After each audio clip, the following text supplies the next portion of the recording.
Hi, I'm Stephanie J. Block. And I'm Mary Lee Fairbanks. Welcome to Stages Podcast, where we're bringing creation and connection to center stage. Hello. Nice to meet you. Nice to meet you too. I just started recording, by the way. Oh, Saren's gone now. That's what Saren does. She records and then leaves. I wrote a lovely intro for you. Would you like to hear it? Are you off book? No, I'm not. I'm not off book, sadly. I'm very rusty. Really? It's a cold read, though. It's a cold read. It's cold read. It's cold read. And I'm dyslexic, so my cold reads tend not to be great. Okay.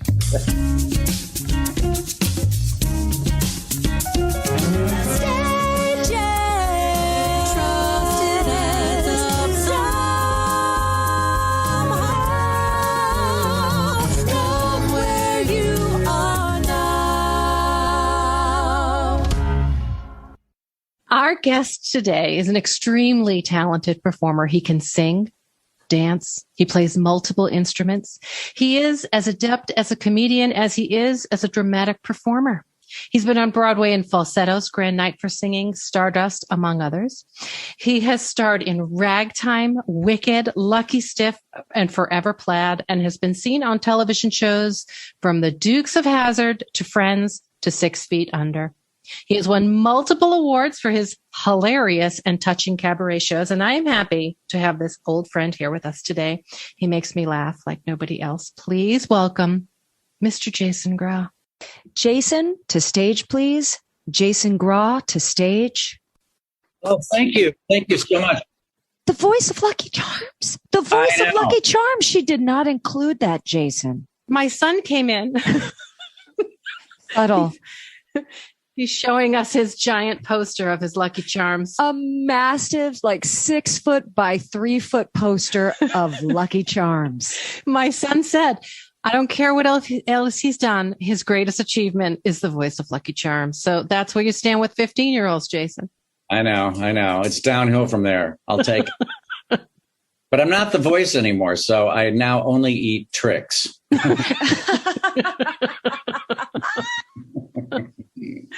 So, Jason, this podcast, we try to sort of get to understand creativity and where it comes from in people and how it's generated in your life. What's your process when you do so much? I mean, you really do. How many instruments do you even play? Like 3 or 4, right? Yeah, but really well, 2. Piano and oboe. Oh, wow. How about the clarinet? I thought you were really good on the clarinet as well. No, people always think it's a clarinet. I must make my oboe sound like a clarinet, but I don't know why. I mean, it's, they're both oblong and black. Which instrument came first, piano or oboe? Yes. So I started with piano, Stephanie, to answer that. And then I really wanted to play clarinet after I heard Peter and the Wolf. Mm-hmm. Remember that whole thing? Yes. By Prokofiev, and we all heard it in elementary school, and it was our way of being introduced to all the instruments and all that. So I really related to the cat. I really liked that cat.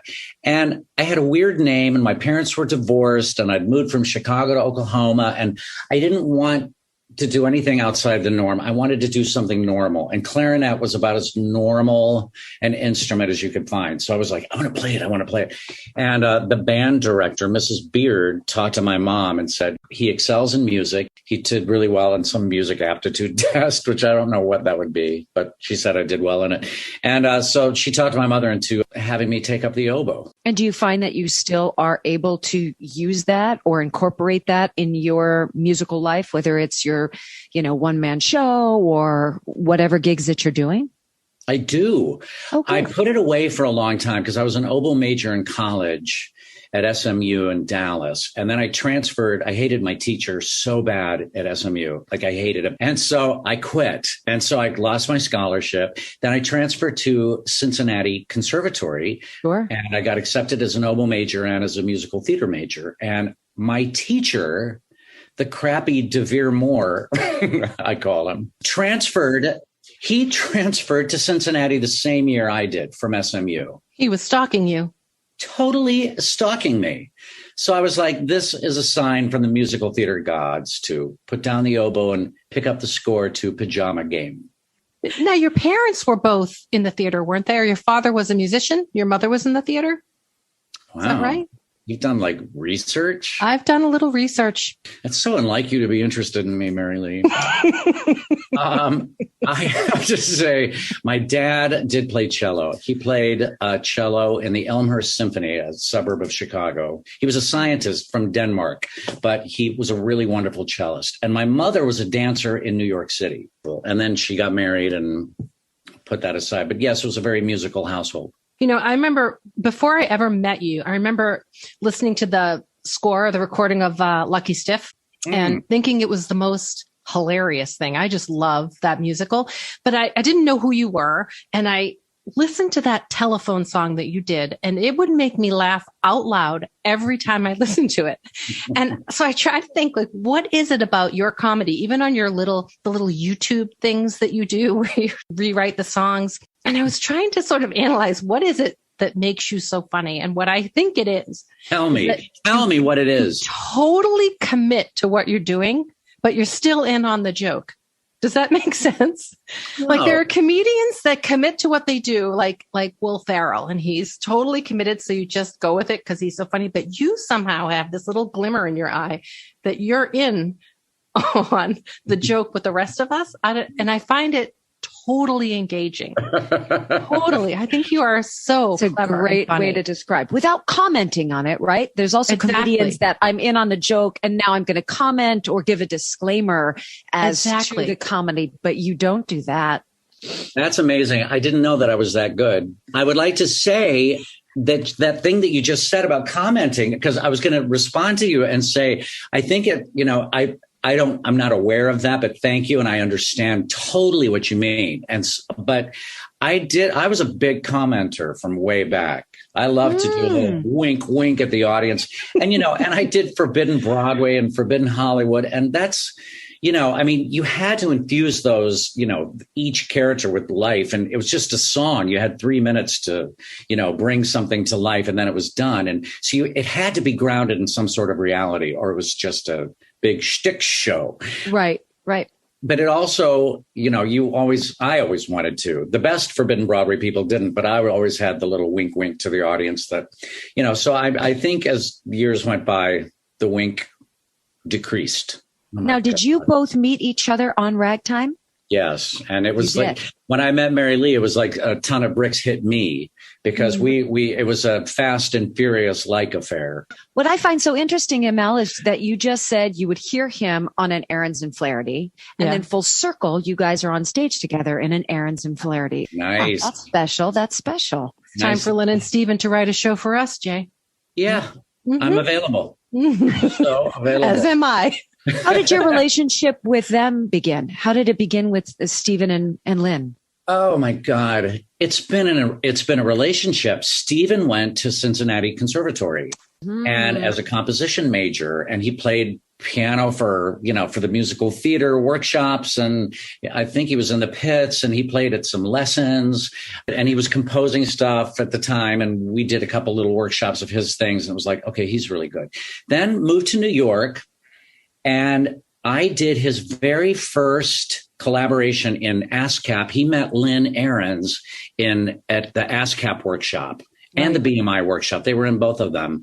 And they started working on this show, Bedazzled, based on the movie with Dudley Moore and Peter Cook. And so I did all the readings, all the demo tapes. Judy Blazer did them with me. And they started writing songs for me. They wrote a song about that Stanley plays the oboe, and I got to play my oboe in one of the songs. So I was invaluable at that moment. Those were two ellipses. Those were the days, my friend. We thought they'd never end. Yes, so we were doing them at the Dramatist Guild. We would do them for Sondheim and Stephen Schwartz and Richard Maltby and Charles Strauss, and they would critique them. And I remember at one of the I guess it was the Dramatist Guild, and we do sing for all these great Broadway songwriters. And Stephen Sondheim began his critique with, well, first, let me say, I am your biggest fan. Oh, great. Did you have T-shirts made? Please tell me you had T-shirts made. No, I should have made them for them. But they were the golden children right off the bat. And they were so delightful and so full of humility. And they just they were just the perfect match. They just work together. They fit together like a glove. They're very nurturing, and they're like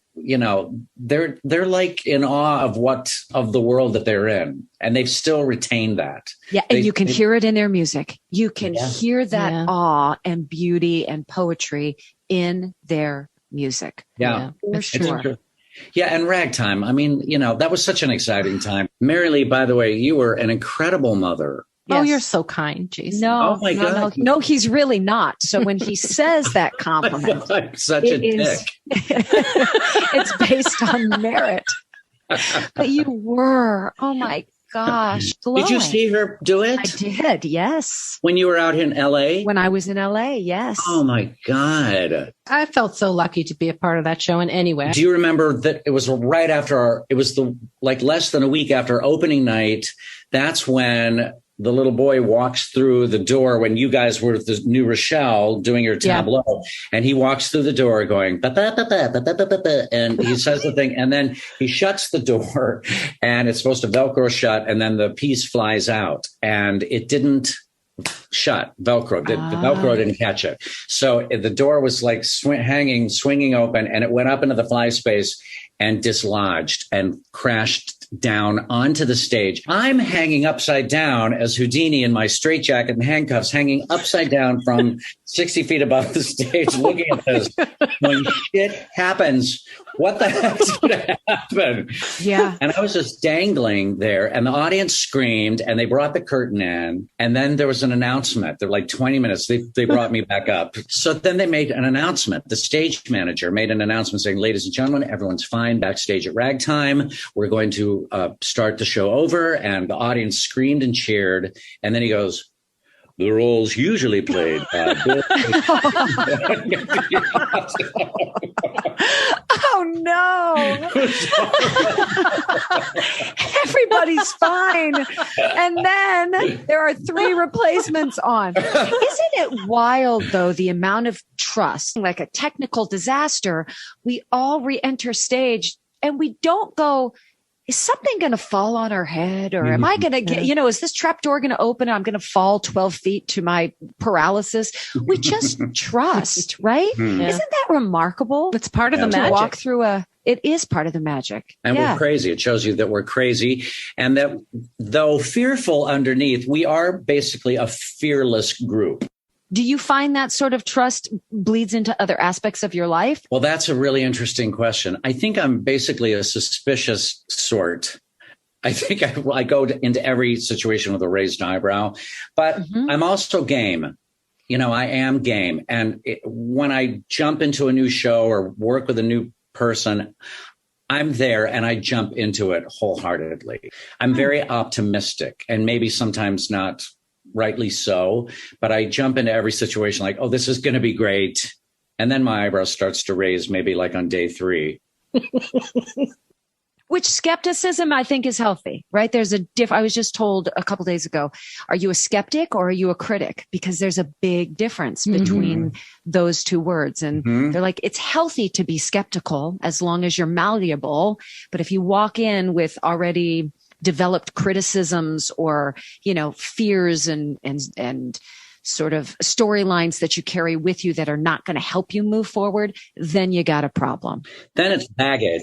It's baggage. You're bringing in baggage. And that's good stuff to leave at the door. And you've had more longevity than almost anybody. I mean, you've been going in this business forever. So something you're doing is serving you for sure. I can't do anything else. I don't know what would I do? I'd be an oboe player. I would be an oboe player. And people say, what would you do if you couldn't act anymore? And kiss today, goodbye. I'd pick up my oboe. But yeah, you keep doing it. And I bought a house, in the Hollywood Hills when I was making a lot of money and I was doing a lot of TV, and then the TV kind of dried up. And then I was like, oh, well, now I just got to keep working to afford this place. And so, now I'm a journeyman and I like it. And you make a lot of your own work with all your cabarets, right? Yeah. We all do that as artists. You try to figure, okay, next month I got the bills paid, and next month we're going to, this is coming up and this concert's going to come up and that'll cover this. And so I lived that way for a long time. Then I got into Wicked and it was like, okay, a year and a half, and I don't have to, they've got it all covered. I'm making my nice living. I don't have to worry about anything. And I enjoyed that. Stephanie, I believe you've done Wicked once or twice. I am familiar with that. I thought piece you'd of heard of musical it. theater. Yes. Wicked is going to be the first tour that does come back when all is safe to resume. Yeah. Wicked will be that first musical to do that. Yeah. And yet today I had to go get my first COVID test of this year for my upcoming colonoscopy. Oh, lovely. Oh, so many C words that aren't necessarily my favorite. You know what I mean? Not my favorite either. It's a lot. I know. Well, so I got my test today, and so I'm going to find out the results later. I'm really excited.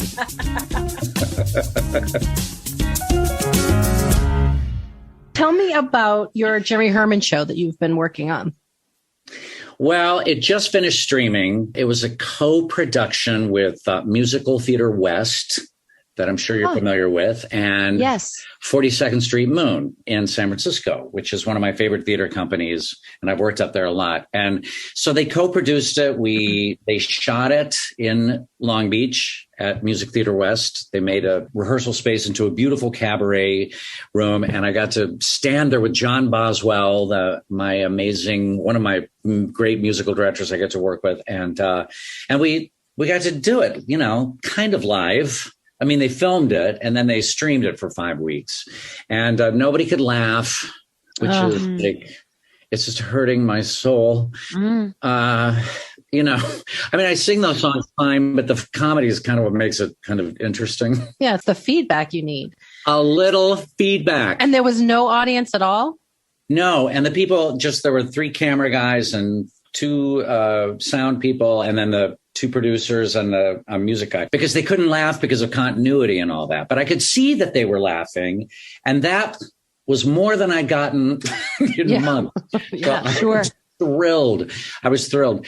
So, I've spent so much time with Jerry Herman in the last 20 years. I mean, I really have done so many shows and jobs with him. And I was so lucky to be in this man's world. And so I had all these songs and stories, and there's a lot of both. And so I thought, I'm just going to ride on his coattails some more. So I put this show together a few years ago. And this is the first time we'd actually done it since he passed away a year ago in December. So it's very moving. And I was changing all the verbs from Jerry does this to he did this and he was this, and it was moving. I got choked up, a few times. How did that relationship begin? Well, I met him when I was auditioning for the national tour of Hello Dolly in 1983 with Carol Channing. And I was auditioning for Barnaby Tucker. And my friend Davis Gaines was auditioning for Cornelius. And we were practicing together, and he was so missing the mark. I was like, ugh, Davis. And I was like so dead on for Barnaby. So Davis got it, of course. I didn't get a call back. I was shocked because I was like, this is it. What's the matter with these people? He only got it because of your feedback. The feedback. I'm sure that's what it was. Of course, that's what it was. No doubt. Believe me. He should have given me 10%, not the Gage Group, but whatever. So that happened. And then I was down to the end for Lacage for The Sun. And so I'd seen Jerry at auditions, and he'd seen me in a couple shows, but there was never any sort of, connection. And then in 2000, I went out on a tour. Michael Kirker at ASCAP put together this tour of a show called Hello, Jerry. And it was with Jerry and Don Pippin, his musical director for years. And so we traveled the country together. And so we got to know him really, really well. Since what feeds you is the laughter and the response, in this last year, what has fed you? I did have something that fed me creatively. I took a writing class I started in March and I took it through December. I stopped taking it in December because I dried up. I had nothing to say. Was it a playwriting class? No. I mean, you could write plays, but it was not for screenwriting. She said, we can cover everything except for screenwriting. So if you want to write a play, that's great. But it was memoirs, essay, fiction. And the teacher was Claudette Sutherland. Is Claudette Sutherland. Might you know who she is? Musical theater friends of mine. No. She was, here's your musical theater history lesson for today. She was the original Smitty in How to Succeed in Business. And she's a force of nature. And I've met her, at events around town. And she was always like, I'm going to get you over here and write. And, I write for my club acts. I write patter and all that, but I would never in a million years think of myself as a writer. And did you find that you were writing more fiction than anything else? Is that what you were drawn to? The fiction is what everybody said, oh, wow, this is your thing. This is what you do. And the fiction, of course, is what terrified me the most, to sit down and start something from scratch and not know where you're headed. But the 2 times that I dabbled in it were my 2 biggest successes in this particular class. And yet I shied away from it like crazy. Do you find that that's sort of a process for you? So when you're starting something creative, do you go through a fearful process? Always. So it wasn't just with the writing, it's with everything. It is. Writing is, you're so filled with self-doubt because there's nobody there at a rehearsal to bounce ideas off of with. There's nobody there to direct you or to help you or to respond to you. You're just all in your head. It is a quarantine. Writing is being in quarantine. When you're creating something, say if you're doing your own show or working with people, I'm not that guy that's like, what would be funny here? What's a funny line here to say? Right. Because as soon as anybody asks me that, I freeze. I'm like, oh God, that's too much pressure. I don't know. I can't think of anything funny. I've never been funny in my life, Yeah. And then you'll just be taking a shower, taking a run around the Hollywood Reservoir, not even thinking about it. And it comes crashing into your head. You're like, that's it. Yeah. Right. That's how I like to write. And, I had said to Claudette at the beginning of the writing class, I said, what, I'm really good on a deadline. Everything I did all through life, everything was a deadline. When we act, when we do shows, there is a deadline. Mm-hmm. We have a finite amount of rehearsal time and we have to get everything done by, next week, you got to be off book for Act 1. I mean, there's so many deadlines for us always. And so I said, I would like to develop this as a discipline and do what you said, get up every morning, write 20 minutes, do that. And I did that for about 3 days. And I ended up going right back to my class was on Monday. And on Saturday night, I started panicking. And then Sunday, I was just like MIA all day, just like writing and panicking. And I would come up with something. I always came up with something. Are you a procrastinator just by nature? In school or practicing the oboe or piano when you were young or? Mostly. Oboe came really early to me. Oboe came so easy to me. I shouldn't have had that second martini. I'm like, oh, God. Always you should. Obviously always you should. Sultry voice. Always should.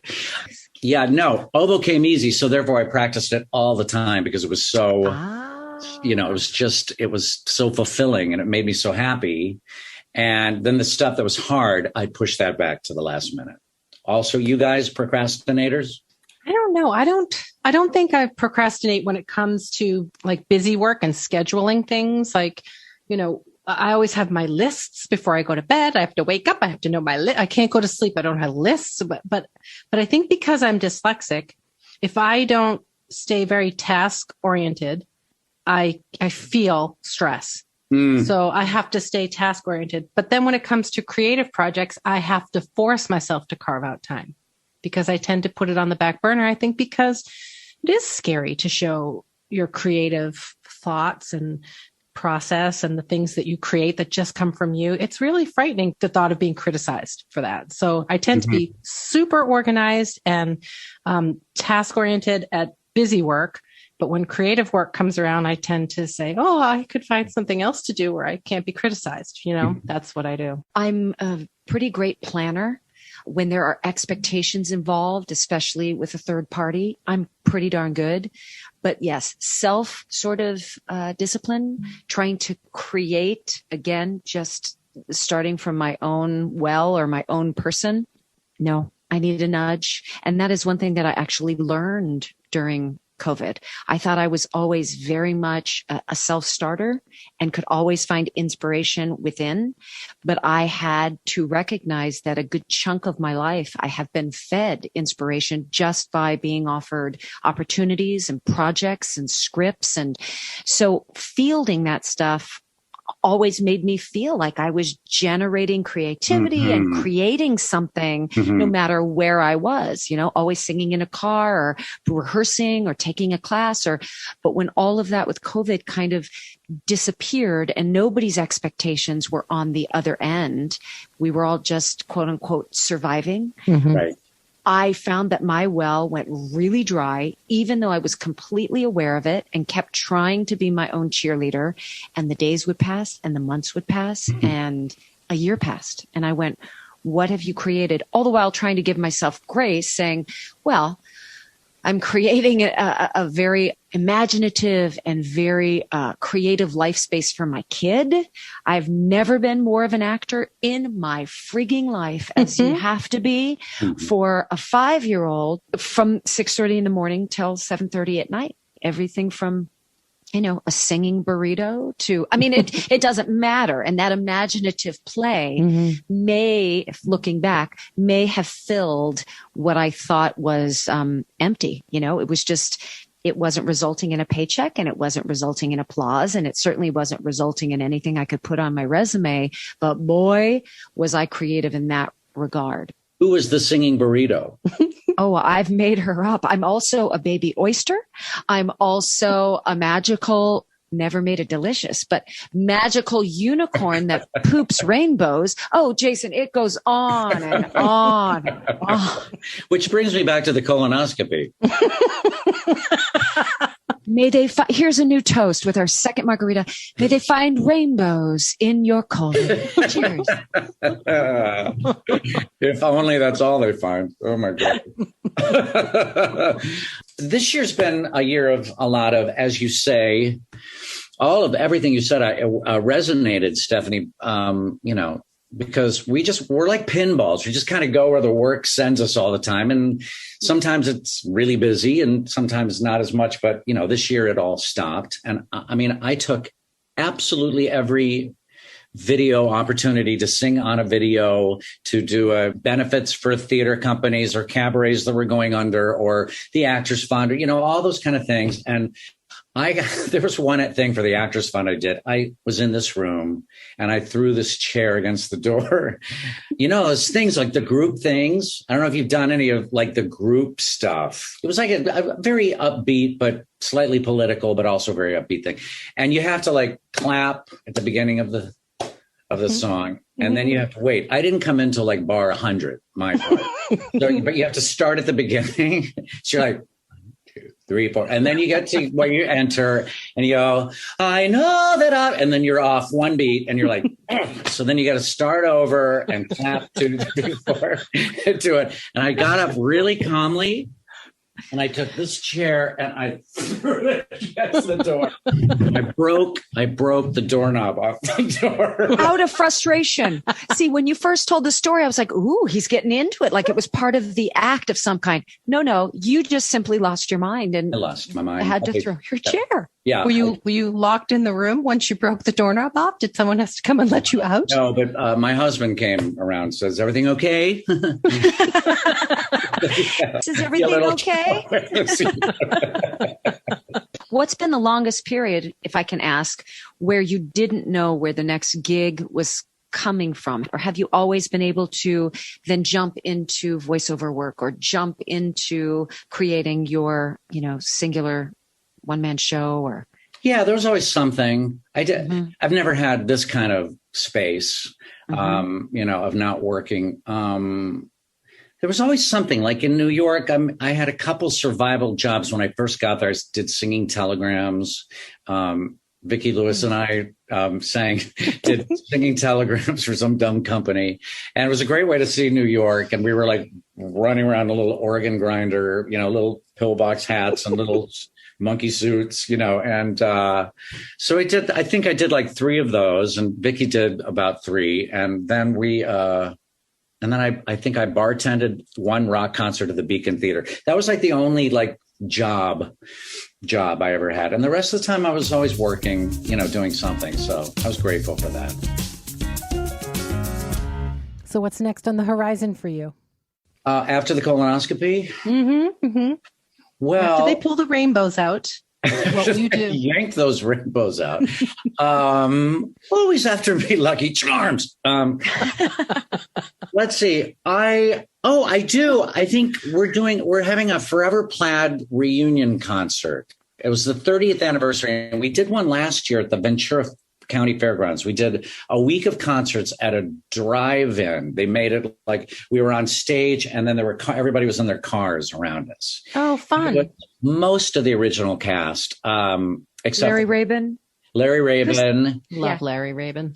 Who doesn't? He's so sweet. No, and if you don't, I talk about trust. I don't trust you. If you don't like Larry, I'm sorry, I cannot trust you. Who else? Who are the original cast members? He owes me money. David Engel, of course. Yes, his husband. And Guy Stroman Mm-hmm. and Stan Chandler. That was the original cast. And I was the first one to leave. I did it for a year. I'd never been in like a hit show. And it was like, I was in it a year and I was like, okay, that was great. So you didn't have necessarily something lined up. You just felt like I had completed what I needed to with this material and it's time to creatively move on. Well, I was waiting for something and I did get another job. It was at the York Theater where I think I was making $120 a week. But I left Plaid to do a funny thing happen on the way to the Forum. The rest is history. But and didn't the producers of Forever Plaid do something really interesting? Like they gave all the actors a piece of it. Is that correct? I remember hearing Stuart Ross did that, the creator. Back in the day. Yeah, that's really cool. It was really cool. And he kept telling us that because we were doing it for free. I mean, I had done it as a 2-act play before we opened in New York. But when we were workshopping it and rehearsing it and we work on it once a week, we'd perform it at the Triad called Steve McGraw's back then. And Stuart kept saying, he said, I promise I'll make it up to you. And we weren't under any sort of contract. And he certainly didn't have to do that. And he did. And we made some money. And, it was very, very generous and very appreciated. I wish it always was that way because so many times you do all that work and then it's just nothing. I wish it were always that way, that actors just got a little piece of the pie is all they really need. Once the producers recoup, then getting something on the back end. Back to the colonoscopy. I knew that was coming. If I didn't say it first, Jason, you were going to. I saw. Look, don't project your back end humor on me. I would never sink to such levels. I was clenching. You're so cheeky. Clenching. So cheeky. Cheeky. But seriously, so I think we're doing. I was really looking forward to this today. I don't know why. We're going to do another like 2 weeks in Long Beach, I think, this summer, and then and hopefully it's all going to work out. I probably shouldn't say anything, so I'll probably jinx it, but hopefully we're going to all be back together again and do Forever Plaid at Musical Theater West. They want to do an outdoor concert. And then I'm doing a 2-person play with Linda Pearl. Do you know Linda Pearl? I do not. No. Linda Pearl, you would just recognize her. She's been on every TV show. She played Fonzie's girlfriend, I think, on Happy Days. Not Pinky Tuscadero. Do not tell me you're doing a play with Pinky Tuscadero. I don't know that she's Pinky Tuscadero. I'm not Google. sure That's his girlfriend. Google her. While you're Googling, I want to go back to Forever Plaid. Since that is so much a part of you, do you need to go back and re-rehearse, or do you just start singing it and organically where you are in the chord, and does it all kind of come back to you, or do you have to revisit each and every time and kind of drill it all again? Oh my God. Great question, because when we did it last summer, I had not done it since 1991. I hadn't done it at all. I directed a couple productions, but when I left, I was out. And then Larry took over for me. And so Larry Rabin had played Sparky. And so we were both Sparkies. But Larry had covered Francis originally. And so we were taking turns going back between the Sparky and Francis line. A lot of the Sparky lines came back to me. But like when the musical director, Lorna Luft's husband, Colin, I always called him Colin, we're back. Okay, we have to change the title of this episode. There's no way around it. Colon Pod. Colon podcast. Sure. As usual, you've really classed it up, Jason. You classed the whole thing up. Classy. This is a disaster. Girl. Please tell me this isn't your first episode. It could be our last, though, baby. You went out with a bang. Colin was like, Jason, we'd really like to have can you do straight tone for that last note? And like in the moments to remember. I don't have straight tones anymore. There's straight tones are not me anymore. And that was so easy. That was like right in the middle high part of my rate. It was easy. Yeah, of course, anything. And I was like, and when you listen to it, they did a beautiful video that David Engel, editor, director, everything he does, extraordinaire. And you hear my vibrato in some of those notes. It's as straight as it gets. It's as straight as it gets. It's like, oh, they cast Anthony Newley as the Roz Kelly was Pinky Tuscadero, to bring it back. Sorry. Oh, so it's not that actress. Not. Okay. All right. Okay, so maybe I was mistaken. She was on Happy Days regularly as somebody's girlfriend. You don't believe me? And now you're doing a show with her. When is this happening? Doing a show with her and with Linda Pearl. And she's been on everything. She's so good. And it's a story it's called Tenderly. And it's about Rosemary Clooney when she had a mental breakdown and went into the hospital. This is what this show's about. And we did a reading of it several years ago. And we were like, well, that's bizarre. And I guess they've really worked on it. And I play all the men in her life. It's kind of timely. I mean, we're all on the verge of a nervous breakdown? A little bit. We're all struggling. We're all confronting literally existential questions. So that could be really therapeutic, actually. Could be. I think. Yeah. Yeah. Yeah. It's something to do, so it'll be in the fall. We start rehearsals in September. It's live and in person. And I think the audience is socially distanced. But since there's only two of us in the show, it's not a good business to go into if you're a control freak. No. And again, COVID taught us that, right? Security is an illusion. It is an illusion. Yeah. So you just have to kind of buckle down, and what we're taught to be in the moment, you're forced to be in the moment. If you look beyond that, it's not going to pan out the way you were expecting it to. Yeah.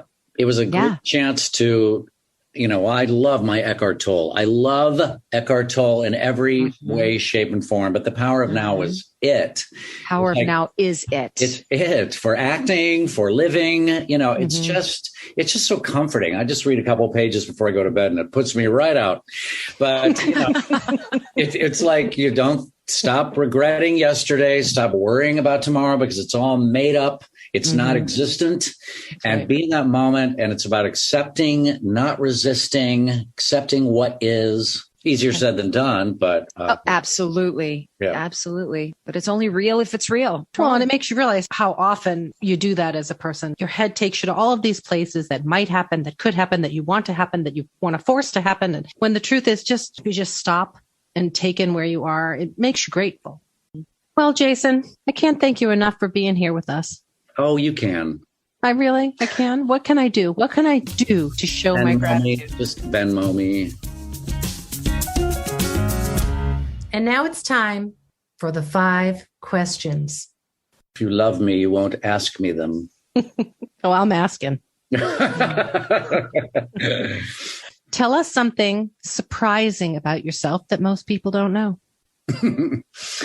What don't people know about me? Well, they all know about your colonoscopy coming up. So, boy, that's not and your anger management issues. That's come out during this. That's kind of huge, isn't it? I talked about my oboe background. Something that they don't know about me. I don't know that I'm allowed to say this, but I've been going to Al-Anon all year, and it's been fascinating. And I've gone, and I would not have gone. I have a family member that has been having some troubles. And so I went to learn how to get my hands off them and to just figure, how to take care of myself and to understand what they were going through. And I am telling you, I feel like I've changed my whole mechanism of thinking. It's really been it's been quite an enlightening year, and it would not have happened had the quarantine not existed. Oh, and did it change the way you approach everything and everyone in your life? It has changed. Yes. It's been even more influential than Eckhart Tolle. It's like a conversation stopper. Number 2. If you were to look back at your 20-year-old self, what would you tell yourself, or what advice might you give? Be nicer to the writers. I was so hyper concerned about. Al-Anon has taught you nothing. Absolutely nothing. If I've been going to Al-Anon, taking Al-Anon like a pill, if I'd been taking my Al-Anon, if I'd been going to Al-Anon back then, I would have been nicer to the writers. I mean, I feel like it was so much about my ego, my neuroses, my acting, my me, that I didn't just sit back and sometimes take in like the creators of what, of why I even have this job in the first place, and to sit back and laud them and to pick their brains and to, that's what I would just say. I would say, go out with the writers, go out with the composers, the lyricists, the Lynn Aarons, the Steve Flaherty's, and just find out what the heck is going on in their heads and what they meant when they wrote this, and, where my station is in the grand scheme of things to bring it to life on stage. If you could have any talent or ability, what would it be?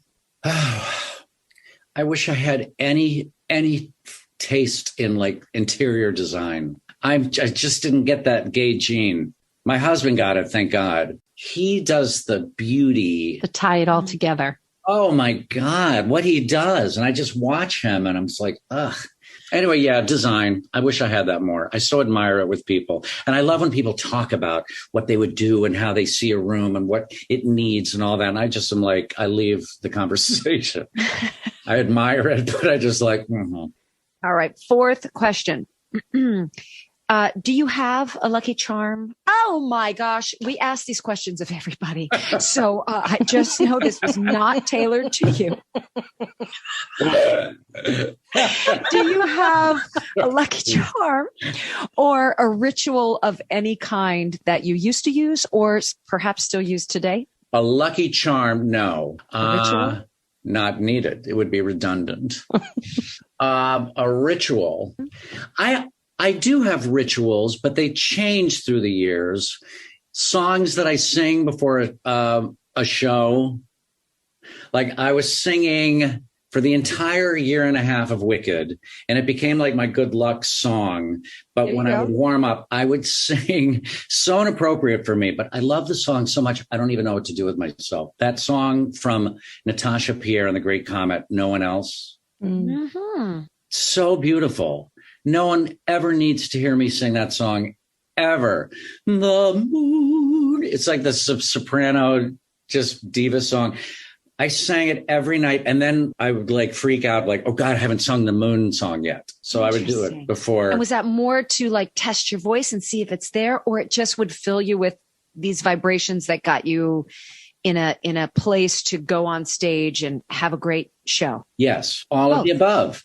Yeah, because it was good because, the wizard has to do floaty stuff, that, or I, so sentimental. I like so much floatiness. So the moon song was good to like get up there. All right, my friend, last question. If you were a nail polish, what color would you be? And what would the cheeky little name be? Silver Fox. You're welcome. We don't know if we're going to entitle this podcast Silver Fox or Colonoscopy. You should just. Or Magically Delicious. I mean, there are so many avenues we can go down. Oh, don't. Or up. Or semi-colonoscopy. Just things to think about. Mm-hmm. Thank you for this afternoon. I loved it. I love both of you. And I'm so happy to get to see you anytime, Mary Lee. The same. Every time I see you, you make me happier.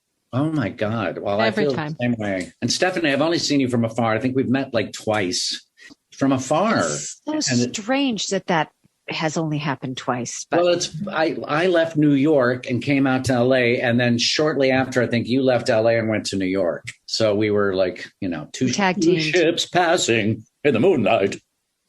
Ships or shits? Sorry. Ships. Full circle. And scene.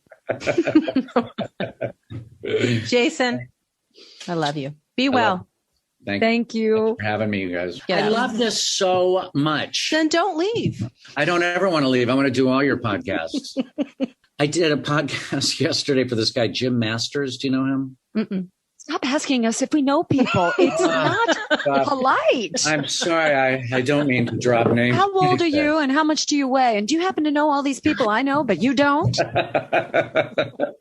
Well, I don't know why he hasn't come to ask you guys to be on his show. I do anything. And I was like, I don't know who this guy is. I was so tired yesterday. We were on for 2 hours and I was showing him my Robbie Award. I was like, show me what's going on back here. And I'm like, here's my Robbie Awards. It's pathetic. And I turned to him and I went, when is this over? I was getting low blood sugar. I was so tired. And I was answering like, yeah, I don't. Just to let you know, it's you, because we've said goodbye lovingly at least 4 times, and you're still here, Jason. Oh, wait, this kicked off, didn't it? I thought we were done. Is this part still on? Oh, shit. I'm leaving. I hate you.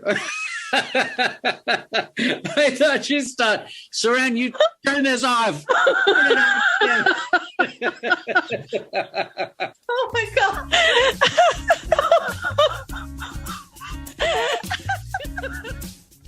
And now, here's what struck a chord with us. Oh, Mary Lee, Jason Graae is an idiot, and an idiot that you just want to have with you all of the time. I mean, honestly. Isn't he the best? Yes. And I still question, I don't understand how, I feel very privileged saying this, how I've made a living in this industry for 35 years and I've never shared a stage with that friggin' idiot. I want him in my life a little more. He's the best. He's truly the most hysterical guy. When the conversation started and I was trying to describe why his humor is so perfect, what is it? He cracks me up. And the thing I love about him, though, is how he's so optimistic. There's not that many guys that have been in this business for as long as he has that still maintain this optimistic attitude, and I think that's why I find him so appealing. And he just draws me in. I mean, aside from how utterly hilarious he is. But here's the thing, too. His optimism is drenched in sarcasm. It's drenched in this sort of faked, I'm jaded and over this industry, right? So he gives you these little jabs, but you can hear the smile in his eyes. You can hear the sparkle in his spirit that this man still loves everything about what we do. And it made me love everything about what we do even more. He plays that born loser thing, it cracks me up too. He plays himself down. I just think he's brilliant. And what I love about Jason is, Jason is medicine. Because laughter is medicine, right? Laughter truly is medicine. It's one of those things, it's a language that connects us. Whether we even speak the same language, it's contagious, right? Yeah, so, that's right. I mean, tears are too, right? So if you see someone crying, you don't need to speak their language to understand what the pain is. But when you see them laughing, it's so contagious. And the other thing is when you truly laugh with someone, it bonds you. Yeah. Yeah. But there's a nerve that runs. It's the longest nerve in our body, and it connects Here she goes, listeners. Here she goes. Well, go. It connects our stomach to our brain, and it's called the vagus nerve. And it's in yoga, it's the nerve that we say gets your heart speaking to your brain, to try to balance it. So what it does is it controls your parasympathetic nervous system. So it calms your heart rate, calms your digestion. It keeps you balanced. It keeps you breathing in a steady rate and stuff. So when the vagus nerve is taxed through stress or whatever, one of the cures is singing. And the other cure is laughter. You talk so eloquently about the yogi system and the understanding of all your energy levels and stuff. But, I speak essentially a 6-year-old language. But I do want to share this one little thing because what you were saying kind of aligns.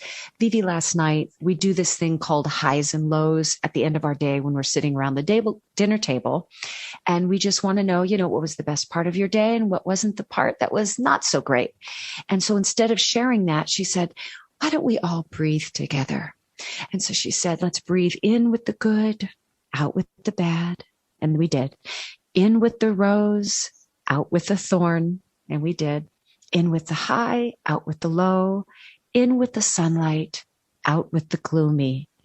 I mean, can you take it? She made that up. That is correct. So she sent us almost through like a 45-second meditation. But when she said, in with the sunlight, out with the gloomy, I was like, kid, oh my God. I am so honored to be your mom. But similarly, like that breathing in her little voice and what she deems to be good, quote, bad in quotes, it was just so beautiful. And I was like, that really connected my head and heart. Those 45 seconds was a complete and total reset. It was special. God, that is so special. So rare. What a love bug. So I think we can conclude that Jason Graae and Vivi are good for your health.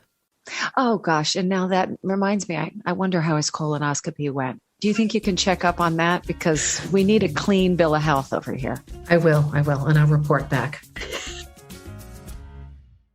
So if this episode resonated with you, please follow, subscribe, and share. You can always find us at stagespodcast.net.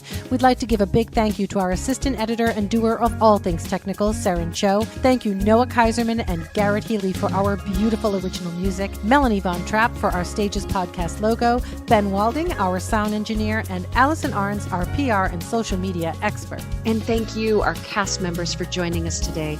We hope you come back next week.